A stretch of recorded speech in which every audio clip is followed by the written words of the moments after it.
everywhere, GBS.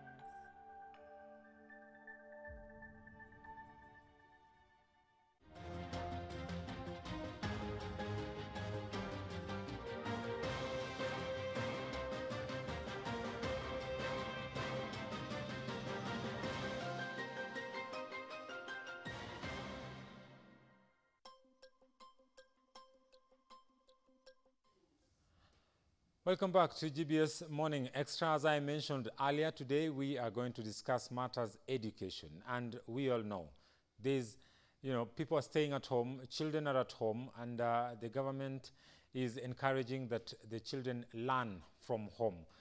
How are we doing this as parents? Well, that's something that we really, most parents, to be very honest, are struggling with. And most teachers also, because of, the use of new technology and all that stuff, it's not a really easy task for many teachers.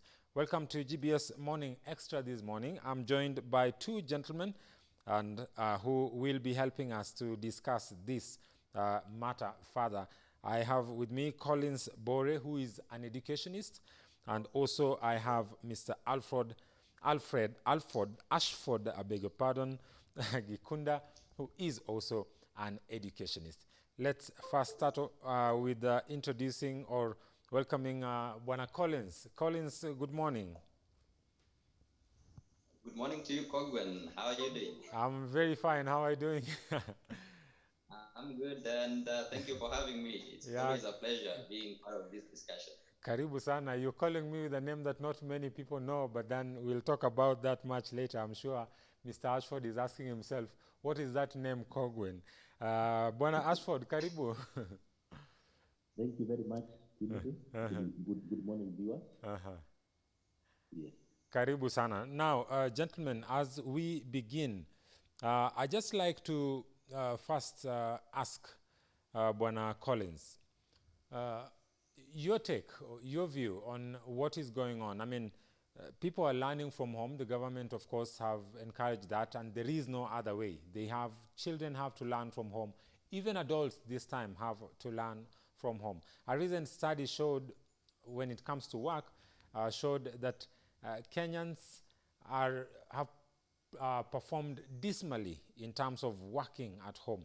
More than 81% of Kenyans have become unproductive because of, the current situation where they have to work at home. Is this the same case with education? Do you think that we are doing better in the education sector? Thank you very much. Now, you understand that we find ourselves in very unfamiliar, territories, and students have been forced to work from home, to learn from home. But then I don't think that it is really tenable, because you realize that really that interaction, the teacher to student interaction, is very, very important. And it now behooves the parent to be a little bit more serious in ensuring that learning takes place at home. But then you ask yourself, how is this going to happen? You see, it has to be, for instance, as a school, we usually have to give out assignments for students to do while at home. Yes. So it is the role of the parent to follow up to ensure that those assignments are done. Yes. So without the follow-up by the parent, that may not be possible at all. So for learning to take place at home, for students to continue, doing their work at home, there must be a follow-up. There must be some authority that looks after that to ensure that it is done. Maybe Bwana Ashford, if I may bring you into this conversation. Collins is saying parents have to follow up, but there's another question that I would like to put here. Most parents are very busy. I mean, they go out in the morning. Of course, nowadays they come back home by 7 p.m., but are parents really always there to help out? Is it working for parents, for most parents? Okay. Maybe I would like to start by bringing out the difference. Most of us have been calling it homeschooling, but we realize here we are calling it home learning. Yes. There is a slight difference between homeschooling and home learning. Homeschooling is actually a concept that was developed, and it was meant to be facilitated by parents. meaning the parent was there to teach the child without necessarily using the digital content. Yes. The home learning we are talking about in this case is whereby the students are not together with the teachers. That means the teachers are not facilitating learning, and the kind of facilitation they are doing is the digital one.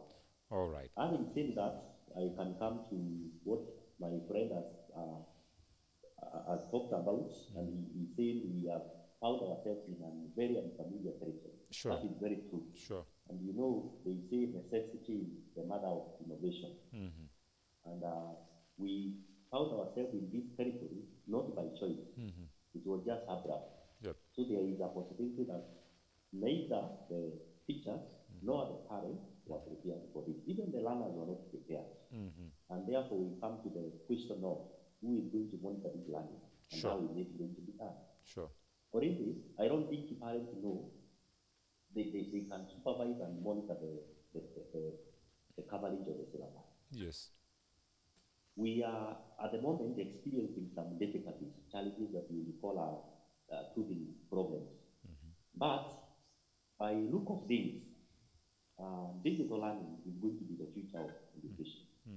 So it is high time all of us, the stakeholders, now we start having a discussion and debate, and we try to work out how this is going to be happening in the future. For now, I think it is chaotic, like he said.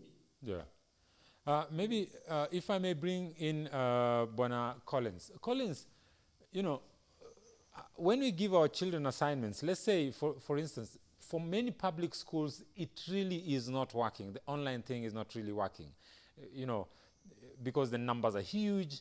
And I'm only trying to imagine a situation where, you know, a teacher has to assign work to over 60 or 80 students and, you know, go through, you know, to mark the assignments and then maybe send them back if they're using WhatsApp, like I've seen some other parents and other schools have encouraged. According to classes, they're forming WhatsApp groups for grade 1, grade 2, grade 4, and so on and so forth.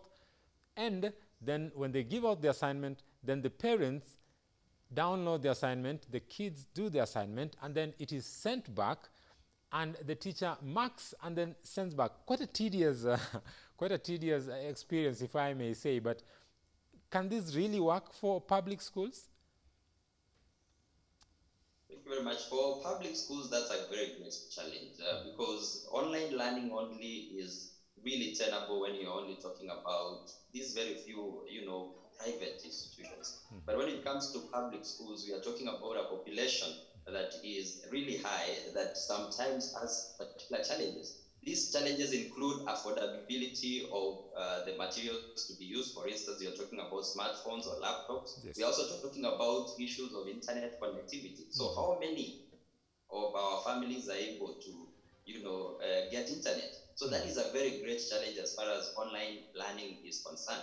But then you ask the question, are we really prepared for this? I don't think we are prepared, but sometimes we have to, you know, try new things, because we have seen in very many other countries outside Kenya, what is happening is that now the governments have encouraged online learning. But then the thing is, the government is facilitating the same. So we are talking about government coming in to ensure that it gives the required materials for students to learn at home. But without that, then we will not be helping those kids who are, you know, marginalized. We are talking about those who are poverty-stricken, and it is very hard for them to even afford a meal. Now you're talking about them having money to, you know, have bundles so that they can access materials online. So in Kenya, I think it is only a few who may, you know, benefit from this. But majority of public schools, what they do is that they give hard copy assignments to be done at home rather than having the online platform. So when you say hard copy, do you mean they send the material, or do you mean they may just refer or send a text to the parent and say, let the kid do page 1 of math to page 3, you know, to help them? Or when you say hard copy, do you mean they send the material or the other way around? I mean, you know, when the students were leaving from for home, most of the schools, what they did is that they produced some materials for them to do while at home, and we encourage them actually All right. to always follow up when they have any kind of questions they would like to ask the teachers. They have the phone numbers and they can always call, and we have that chat, and we help them and assist them in their revision, because for them, majority may not access the online platform. Sure. Maybe if I may just bring you in, Ashford. Collins mentioned something, about the government and how the government is trying to facilitate this. Recently, the government introduced another, platform, the radio. And I saw, one time I saw the timetable for the radio, but then is it really working? Is it is it really tenable as it is right now for children to be able to keep that time and just follow up, especially when there's no one around, maybe like a parent, to always constantly remind them that, hey, now it's time for grade 1 from this time to this time, and so on and so forth? Thank you, Timothy. I think the radio program was a stopgap measure by the government. It is not a permanent solution for digital learning. If you remember very well, some 8 years ago, that was 2013, the government had come up with a very brilliant idea of a tablet. Yes. If by then we invested in the tablet, we would be having the pupils who would be now in grade 2 already digitally literate. Yes. But the government did not pursue that, and you can see now the mess we are in. The kind of assignment we are giving them, the WhatsApp and the others, are actually not in, that is not in digital learning. That is analog. Because we send some work, we ask the parents to go and print. That is not the way digital learning should happen. There is nowhere a parent should be asked to go and print an assignment. Because if we set up the right infrastructure for e-learning, it means it is the student and the teacher. And with all the interactions are within the internet. Now, I think the challenges we have, like my colleague said, is that we have not set up the right infrastructure to facilitate digital learning. We should begin from there. And that's exactly the point that I wanted to bring out, Bwana Ashford. I mean, then one thing I'm also seeing from your statement is a lack of consistency, because when I was young, we used to have radio lessons, although not the whole day, but then there were specific radio lessons for specific or certain classes or standards. But then this culture somehow was eroded somewhere along the line. Now that there's a crisis, we come back to that platform, and then there is no, proper mechanism of doing it. The platform is there. If it would have been, nurtured and, brought up well and taken care of, then probably would be more advanced in terms of how to be able to, to just go through it. Maybe even the government would have come up with more channels to allow different classes study at the same time at different frequencies. What do you think? That would have worked, Timothy. I am not sure if there are countries in the world that use the radio as their platform, because radio is a bit archaic. Like you say, that is the system we were tuning to when we were young. Yeah, the radio lessons. We studied Shamba. And they were very popular. We studied Shamba la Wanyama on radio when I was in school. Yeah. Yes. And also the radio programs also have some limitations. Yeah. Because I'm imagining the number of people who must be, everybody now is at home. Yes. And they were just supplementary. They cannot cover the whole syllabus. Sure. If you look at even the timetable they had produced, it was very limiting. We could not have all the lessons taught on the radio. So that time it was just a supplementary to what the teachers were doing. So we need to think of something that is going to be comprehensive in terms of this thing, because we might be here for a long haul. Yeah. Sure. Let me bring in Collins right now. Collins, listening to that, my question to you would probably be, what do you think then should be done in terms of, infrastructure? Ashford mentions there's no infrastructure. Some people are using, Google to do learning at home. These are more advanced. I would call them private schools that have got more capacity. But then what happens to the rest? Some are already using that. What happens to the rest of the children in public schools and other schools like in the informal sector, where you go to slum areas like Mathare, Kibera, and maybe Korokocho? They also have a right to, learning is their right constitutionally. How do you go about this? Thank you very much. I want first to pick from where Ashford has left. He has talked about the lessons that we have on TV. Yes. And radio, that it's only to supplement learning, because that cannot take over. We have that one-on-one interaction between a learner and a teacher. It's very, very important. And when it does not happen, then learning may not take place. Sure. Now, coming to your question on what the government needs to do, as you say again, we have a very small population that really benefits from the online platform. We have people who can access Google Classrooms because we have now free web services, and people that can have a one-on-one interaction between a teacher and a student. We have video links, we have Zoom, like what we are using here. But then you realize that it's only, for a very few chosen, chosen few, if I may say that.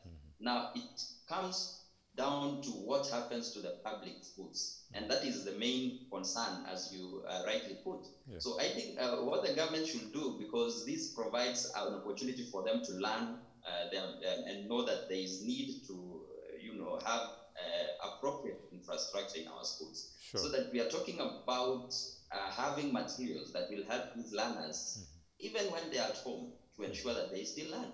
And I think the government can even learn from what is happening in other countries. When this didn't happen, you realize that there are those countries that give out materials for students to continue learning from home. And I don't think it's a very hard thing for the government to do. Sure. The government can give out some of these particular materials, and it would be very easy for them. We would be learning, and we will be having internet connectivity. And I'm happy the president some times back told us that he's trying to increase the internet connectivity around the country through so that we can have very many students having access to it, and it's a good thing. Yeah. But then you need to provide the materials, not only the network. That is now the missing link there. There need to be materials that will help them cope up with learning even when at home. And maybe I wanted to say something there. Sure. About what the colleague mentioned. Yes. I think calamities sometimes happen, and I think there are groups of people that end up benefiting.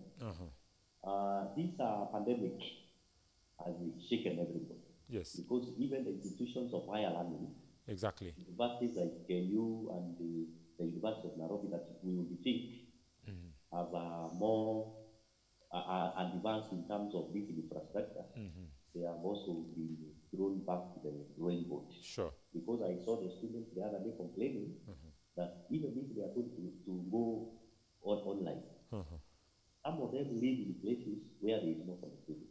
Sure. Even if the students wanted, they were also complaining, yet we think they are advanced. Like, a university like KU has a virtual learning that has been there for years. Yes. But you realize they are also caught off guard. They are not prepared. So it is not a very small problem like people are thinking. It is a very huge problem that education stakeholders need to sit down and think. Even if the pandemic is sorted, we still need e-learning. Like now we have the candidate classes. Yes. Classes that are supposed to sit for the exam. Sure. The standard 8 and the form 4. Yes. If this thing continues, does it mean they will not do an exam? You know very well, Colin, in the IGCSE system, exams are done online. And we have done this with perfection over the years. What is it that will stop us from doing a credible exam online? Well, that's a very valid question. And maybe if I may just throw in the spanner into the works there, I'm bringing Collins on this. Collins, what Ashford mentioned is very important. But then you realize one thing, that KU, if I may be allowed to just mention the name, these institutions have always had that online learning, that the one that you register online and you're provided with a tablet and you are able to learn from home. And they really pushed for this product. How come not many people were able to, subscribe to that? And are we now feeling the effects of neglecting technology, if I may call it that? Yes, for now, I think, yes. Yes, proceed, I can hear you. Yeah.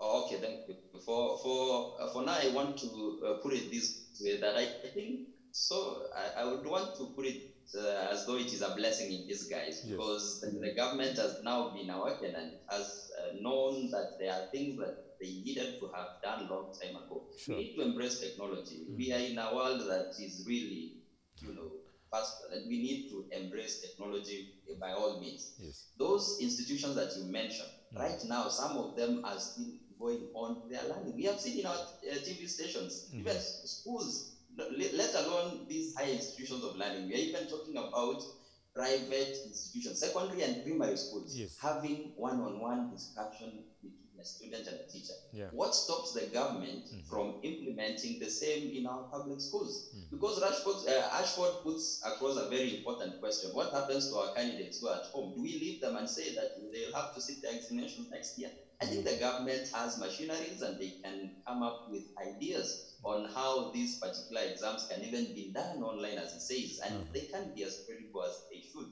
by all means. So I don't think there's anything that stops us from implementing some of these things. It's only that the government needs to sit and the ministry needs to come up with strategies on how they can improve in terms of the technology, so that even when at home, learning still takes place without so much. Well, I can get you. I can get you view. Yeah, Ashford, you want to contribute to that? I just wanted to reinforce what the Collins are saying. Yes. I think that we've been having opportunities which we have squandered. The laptop, the tablet project that was supposed to be initiated in the year 2013. Yep.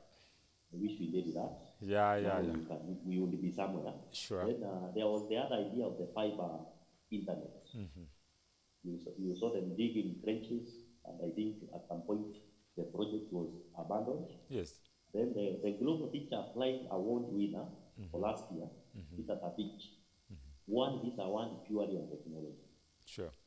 And the Global Teacher Applied Award is won by teachers who use technology to advance learning. Yeah. That if we were celebrating Peter because he won it and he became the world's best teacher. Best teacher, yeah.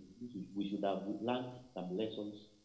We should have drawn some lessons from those experiences, and we should have been better prepared. So in short, Ashford, you're saying that we Kenyans don't learn from experiences, and we've not learned from what challenges we've gotten in the past because we failed to utilize the radio system. We had the best teacher in the world who used a platform where it's actually the criteria of selecting the best teacher, and yet here we are still grappling with home learning. And Peter Tabich did not come from an urban setup. Yes. He came from a very remote school. Sure. And then Timothy, I happened to have met the guy who was second runners-up in the year 2015. He's a principal in a school in Northeastern Province. He was sharing his experience that he made him become number 3. He was put into a school, these are CDF schools, and he didn't have a chemistry teacher to teach his students until they were in Form 4 and 2. What he did, he said as long as they are global teachers, he can use technology to make sure no chemistry lesson in his school goes untaught. His students started for the first KCSE exam in the year 2015. And he reported that in chemistry, the last student number 2 class. Whoa. And they had only been taught by a physical teacher for 2 terms. For so 2 it, terms it only. means that technology, if it is used well, can give us better results. But then I think it's a culture that we have in Kenya. Maybe I would like to bring in Collins into this because, like I mentioned earlier, there's a survey that was carried out, I think a week or 2 away, that showed that the level of disruptions in Kenya was very high, at 80-something%. That means that, teachers are not productive, secretaries in the offices, accountants are not productive, and so on. Almost all industries, across all industries, there's a huge challenge. As a society, is this working for us? And then while you're addressing that, I would like maybe you to just help us to also understand, parents at home, are they also ready to use technology to, help their children learn? Thank you very much. But I want to disagree and say that teachers are proactive, right? Now, I'm not saying that in bad light, Collins. What I'm trying to say is, yes, look at all the teachers in public schools, most public schools today. Tell me what they're doing in terms of assigning their students work and receiving the work, correcting it and sending it back, maybe for revision or for correction to their students. It's not really applicable, is it? Really, I get your point. It may not be applicable. There are those teachers who have gone outside their way and ensure that they can do something extra. And we have seen that. I have a friend of mine called Valentine Useso, who has decided to come up with online platform without involving the other teachers in his school. He has just decided to have his own lessons with his students so that he can engage them. So sometimes it's all about personal responsibility. As a teacher, you don't have to wait for it to be done. You can start, you can just do it on your own and see what happens, so that you even inspire and encourage others. And he has given the example of Peter Tabichi, Yes. who went out of his way to do something unique for him, and he was recognized for the effort that he has put in place. Sure. But then the big question is, we have smartphone penetration in this country. It's very high. Very many people can get that. Yes. What we are missing right now is the government's input.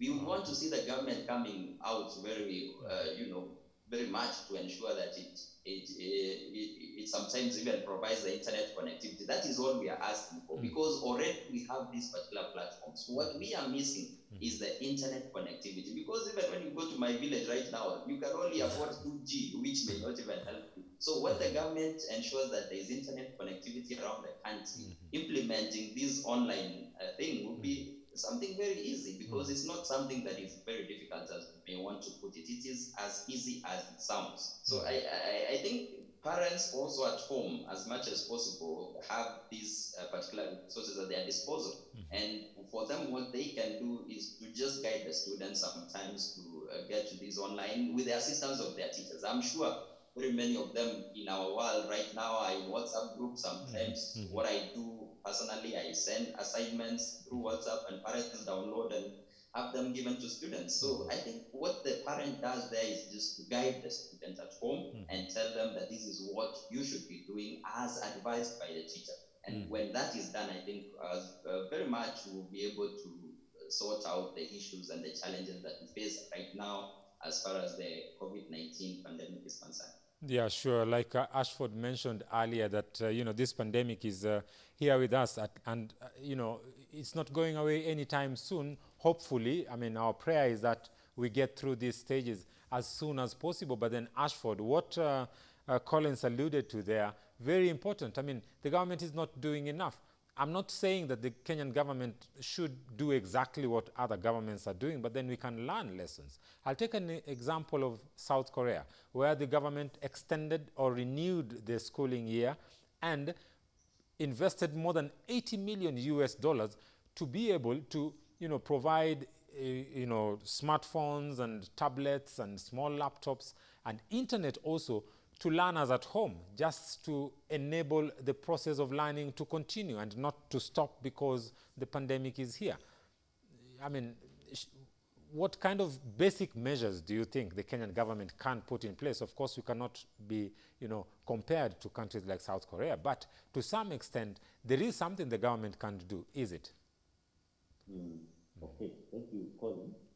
Last time when you were the hosted us for the CBC parental engagement, yes, we were talking about the roles of parents, and that time we said the CBC framework outlines about the 24 roles of a parent. Yes.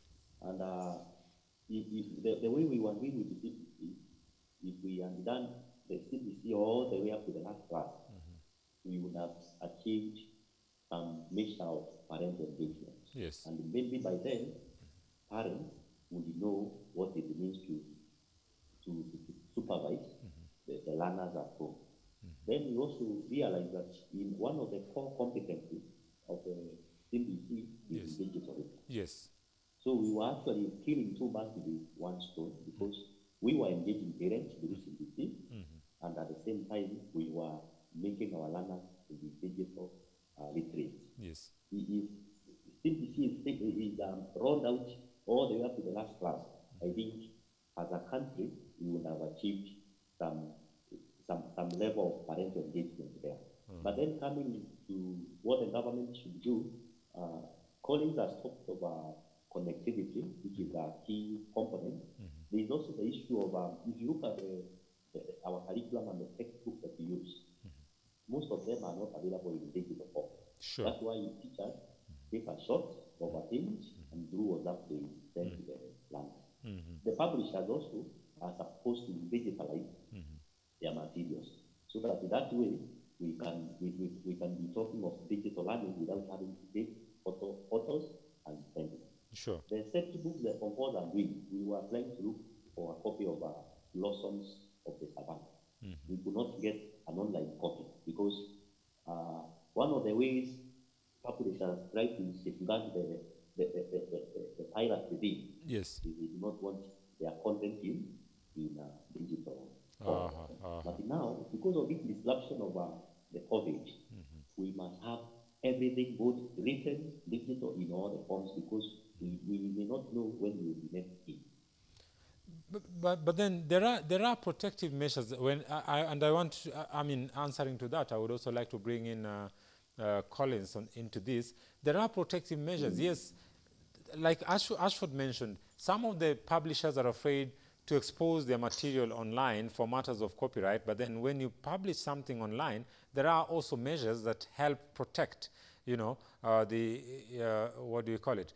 The copyright, the intellectual property. Yeah, but then is this something that Kenyans are not able to do at this particular time?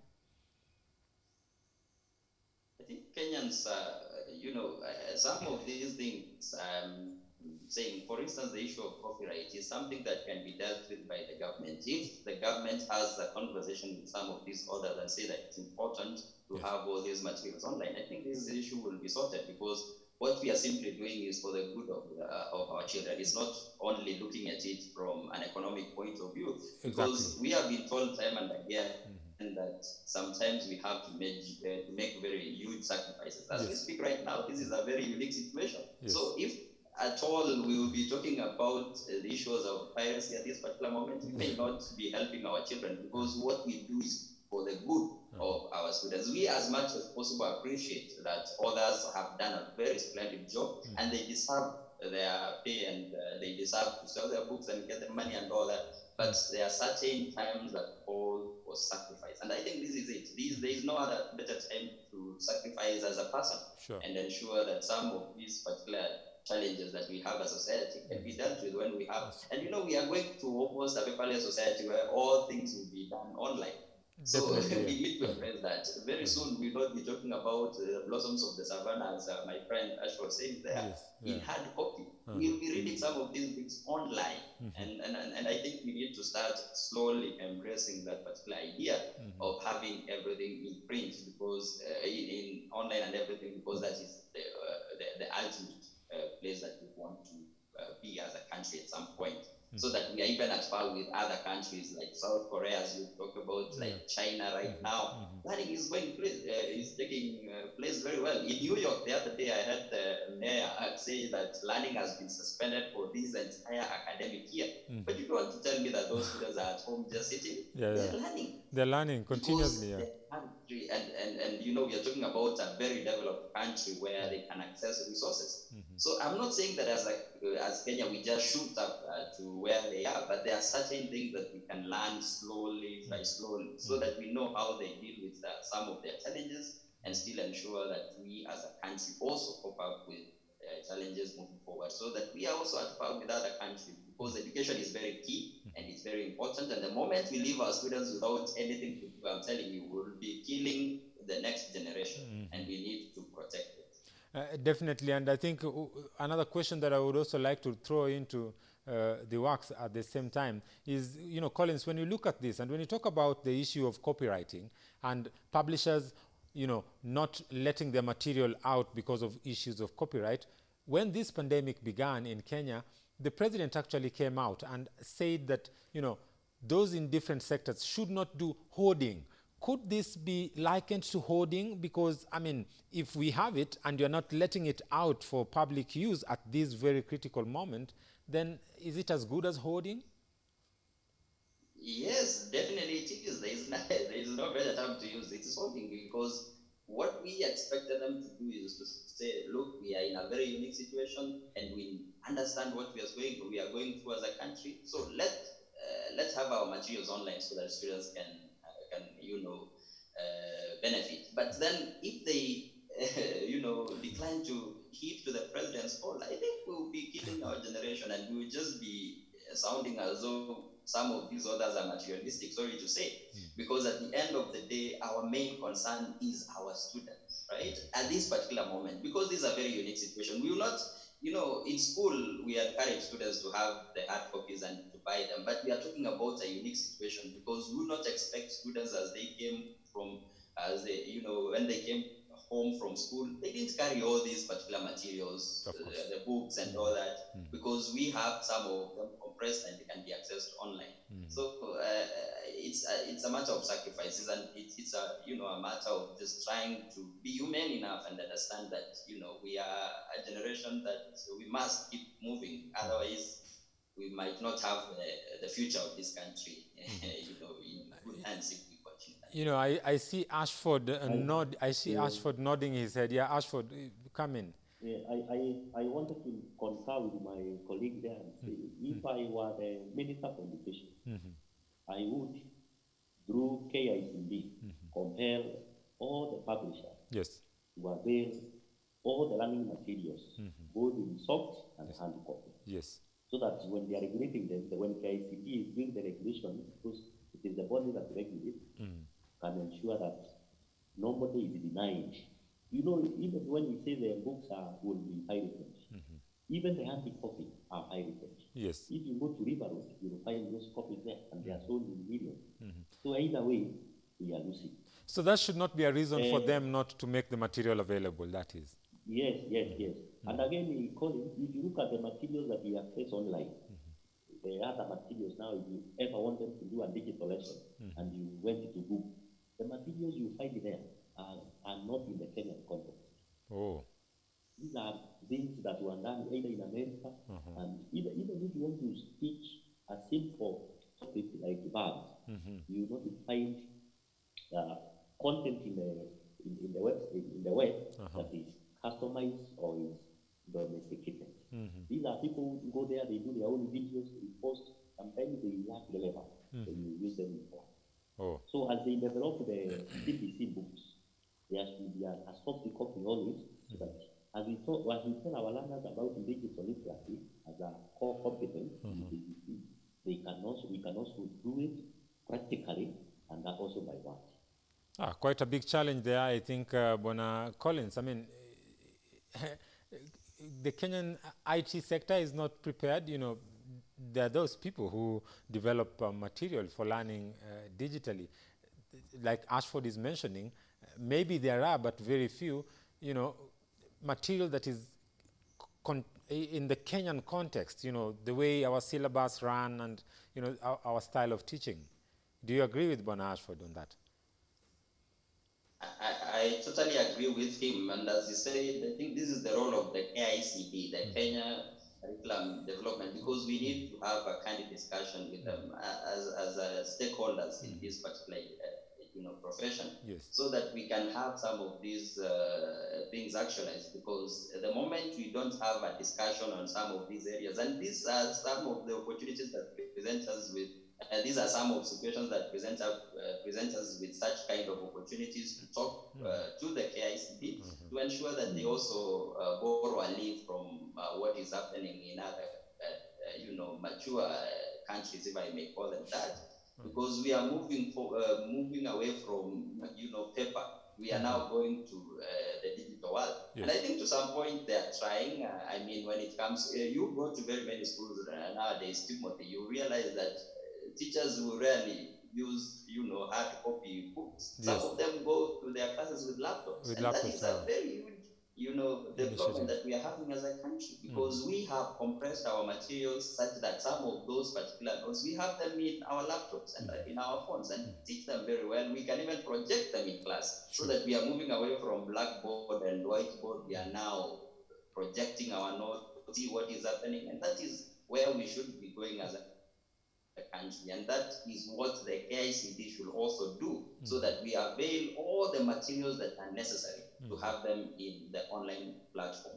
So sometimes you realize that some of these books, as he says, like the PAL that we teach for English, these are books that were not written by Kenyans, so there would be no problem having them online, as as he says. So I think it's just a matter of discussion and having a kind of conversation with the KICD so that it is effective. And maybe if I may just... I have a very quick example of how frustrating sometimes it is. If you want them to get last year's KCPE or KCSE examination paper, you cannot get those copies online. So it becomes very... Last year, that's you're talking about 2019. You cannot find the 2019 papers online. You cannot get soft copies of the past papers. Not just last year in a year. The ones you find there are the ones that have been done by some printers, not the authentic copies by NEC or by a KICD. And the reason they will not do that is because they want to sell them at the bookshop. You see now, this is punishing people, because I do not see the sense of not availing these copies online so that people can print them whenever they are. Yes. So if you are looking for a Kiswahili paper that was done last year, you will not get a copy. Well, then it doesn't make a lot of sense. Timothy, if I may come in a little bit and agree with what Ashford is saying. Yes, proceed. Yes, I think, as he says, some of these materials are not available online, and I can tell you for free, sometimes I've had to pay 100 shillings, 150 shillings to get some of these papers from people who have to sell them online. Well, so what do you mean? This is develop a platform where they can have their materials uploaded on their website, so that ours is to simply download and print them and assist our students. Just hold on, Collins. Because when you go to their website, yes. Collins, just hold on. What are you talking about? I mean, this is a national exam. What do you mean it's not available and you have to pay some, I don't know, bribe or something to get... As he said, it is true, they are not available. You will not get them. It will be very hard, because what we are having are people who are now made them, they have been made to appear as though it is business. People are making a fortune out of it. Is the ministry aware? Is the ministry... Of having them, is the good Professor Magoha does he know about this? Is the ministry aware of what is going on this? Timothy, yeah. As if that is not enough, if you go to their bookshop, which is called Midiani Bookshop, yes, and you want to buy a set of last year's paper, you will find English, you get paper 3, Kiswahili, you get paper 1. There is no single time you will get a full set. Why so? I don't know. You see, I don't know why the government punishes Kenya. Because the only thing that is available online is the KCSE timetable and the KCSE timetable. Those ones, they are easily available in good time. But now I'm looking at a situation now where we are candidates for, and they will want to know what are the investments. But then they are supposed to go through some website. There are some guys who have made their own website and they sell. Yes. Those are the people who are making money. So when the government is lazy, it leaves room for its citizens to be robbed. Don't you think that these are material that should be made available, especially for a time like this? It will go a long way in helping, children in revision, and even teachers could make just referrals. Go to the portal, direct the parents, access this portal and get this paper and do the work. I mean, and I think Timothy, it is a matter of attitude, because I'm sure those copies are there in soft, but they would not want to upload them so that we can access them. Well, so unscrupulous business people tie to them, they make them soft, and then they have fast ones and water. So every time you want to get a paper, even if you want to make a quick reference and you're in class, you are supposed to go through the process, calling the state, you pay, and then you are able to access that. Yeah, like Collins just mentioned. And talking about KCPE and KCAC, I was looking at the, the front page of the Star today, and the title is KCPE and KCAC exams likely to be pushed back. That's much. That's after, of course, the suspension of learning in schools. How is this going to affect our kids' learning, and how as a country are we going to get through this? If I may bring in Collins in that for that Yes. first. Collins, if you may take that first, yeah. Okay, thank you very much. I think. Okay, thank you.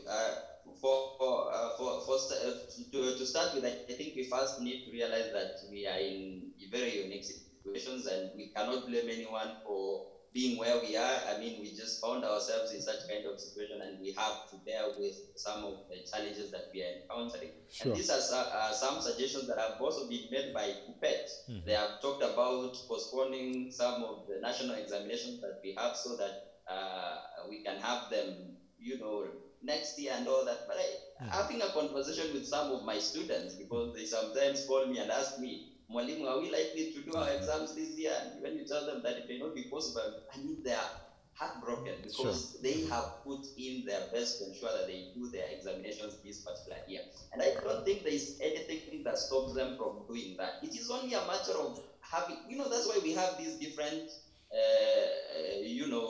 these different ministries. Yes. We have the education ministry. It can come up with strategies to ensure that the Form 4 still and the Class 8 still do their examinations. Yes. So I don't think there is anything that should stop them from sitting their examinations, because when we postpone these particular examinations, what we are simply saying is that we need to go back to class again and start from the beginning, to go back to, if we are talking about a matter of Form 4, we'll have wasted a whole year, and we have to start all over again.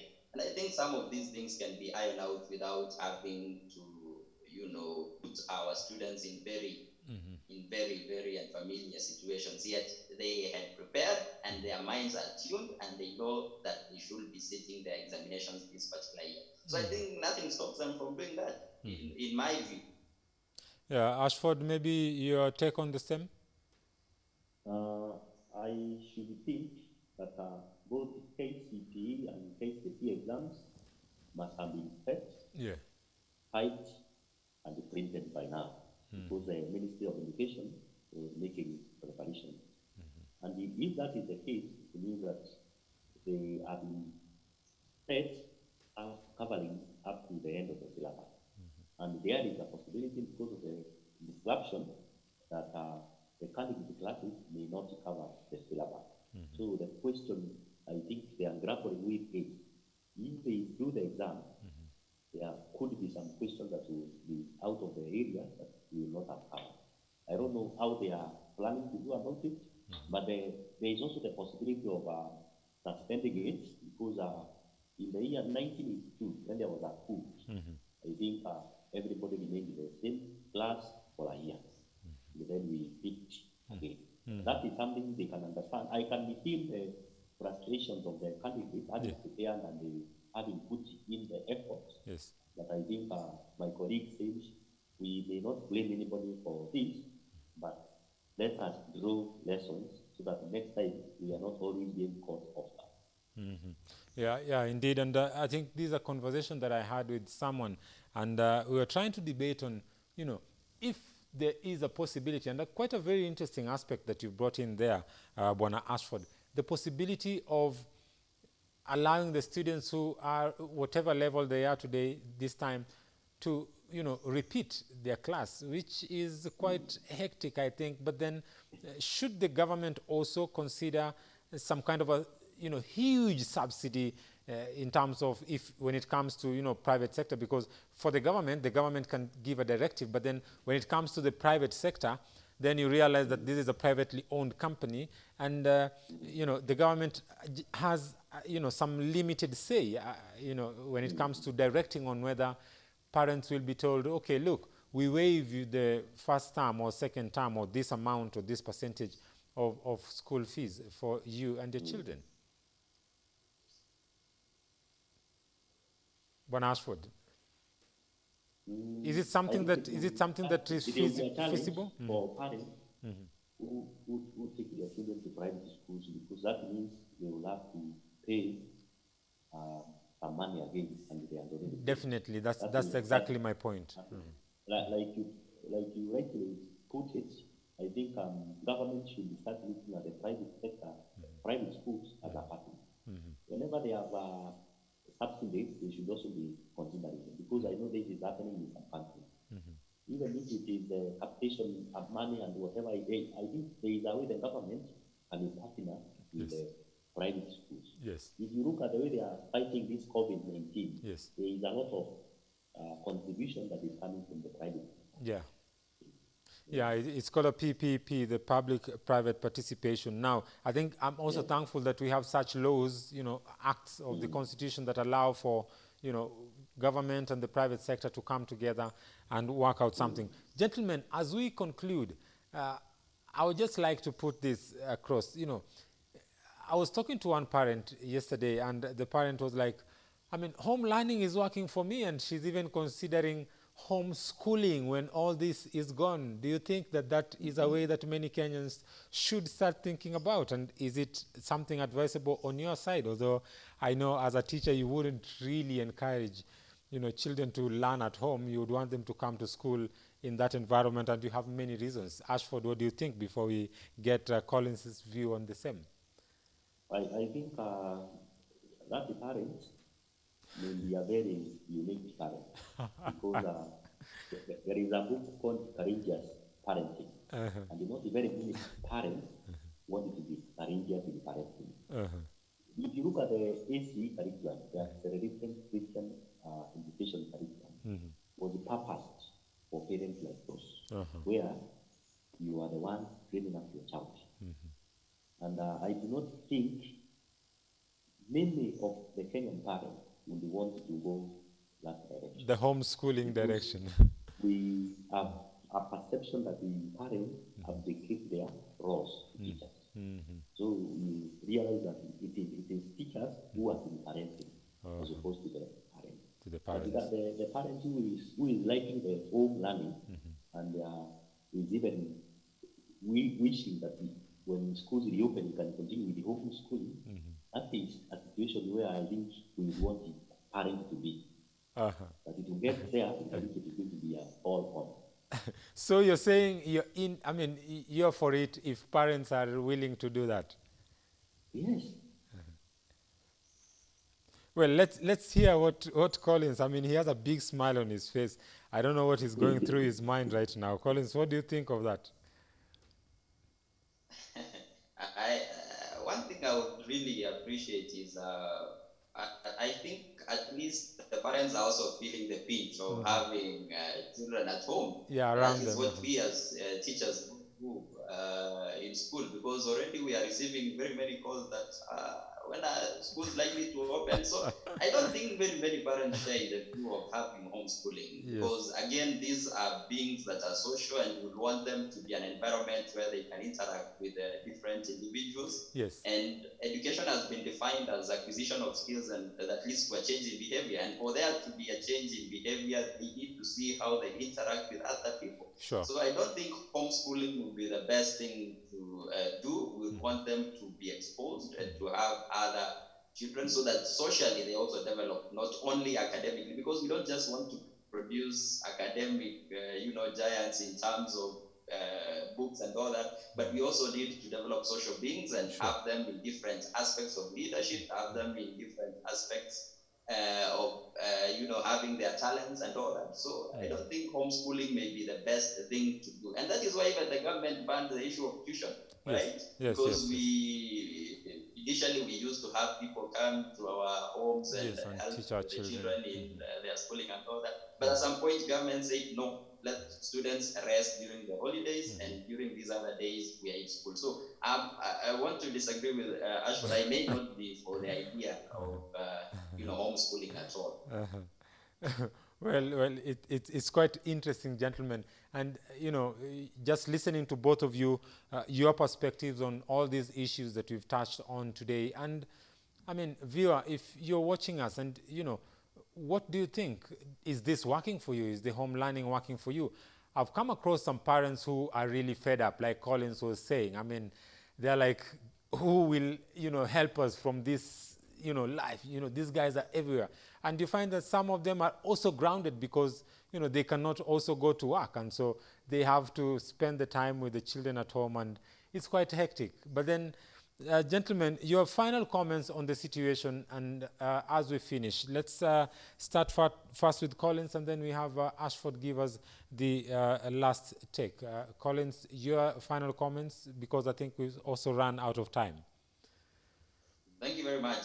First, I think we need to appreciate the fact that we are really having a great challenge in terms of learning at home. But as I want to throw a challenge to our parents at home, that this is a time for them to be there with their children, because most of them are at home. You realize that we have been talking about the issue of staying at home. So majority of them, I am sure, are with their children at home. So first, they need to guide their students and ensure that they have a timetable that they will be following. Of course, we have lessons that are ongoing in our TV stations and also in our radios. They can ensure that our students follow those particular lessons. And it's also a time for them to, catch up and have a conversation with them, because most of the time when we have discussions with the parents and we tell them how their children are faring on, sometimes they have no idea, because majority of them do not spend time with them. So this is a very great opportunity for parents to, interact with their children and get to know some of their challenges and address them if they may do that. And lastly, if I may also say, it is also a time for them to identify their talents. And I would encourage them to assist their parents in the house chores, cooking, and all that. Sure. When they are not doing normal, learning and all that. And they also need to discover that it's important to assist their parents in whatever they do. So that would be my parting shot for that. Thank you very much, Bwana Collins. Bwana Ashford, you're on. Okay, thank you. I think this difficult moment calls for everybody to appreciate the role of each other. For example, I was wondering if we swapped roles with the policemen. And they became teachers and we became policemen. Or the parents became teachers and became parents. Or we became the health workers and like that. We begin to appreciate how each one of us plays a very important role. Having said that, I want to end where I started, that virtual learning is the future of everything, not just education. Yes. And things like smartphones and laptops will no longer be a status symbol. They will become a necessity, because we have been forced to revert to the factory setting, because now everything has been disrupted and life has to continue. And now that's when we realize how important it is to go digital. Thank you. Thank you very much, Bwana Ashford. Thank you, Ashford. Thank you, Collins, for joining us and also for finding time to be with our viewers this morning and sharing your thoughts. That was Ashford Gikunda and Collins Bore, both teachers and educationists, and we really are grateful for their contribution to this show. We'll be doing this more often with them, and thanks to technology, we can do this, for an hour. I cannot believe time has gone so fast. And, productively and thankfully, I would say also. Well, we do hope that our government is also keeping a keen ear, and also that the Ministry of Education will do more, like the gentleman that did mention. They need to do more. We need to embrace technology more. We need to find more other ways of going about this and ensuring that our children continue to learn even as learning is suspended. Remember, learning is not stopped, it's suspended. So let the government also come in and supplement where parents and teachers are not able, to attain. And we believe that by so doing, then we will be serving justice to our children who actually it is their right to education. Well, viewer, thank you very much for joining us on GBS Morning Extra. That brings us to the end of our program this morning. For comments, suggestions, or opinion, don't forget to join us, to send us an SMS on 21144. Our hashtag is GBS Morning Extra. Our Twitter handle is, of course, at Kenya GBS. My name is Timothy Omondi. Do have yourself a lovely day and stay at home if you have to. And also remember to stay safe and wash your hands frequently for at least 20 to 30 seconds. That's the recommendation right now.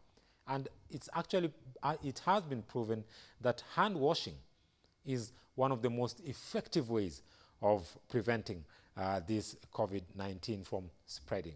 Well, that's all for now. Thank you very much. See you again tomorrow, God willing. We end it at this note.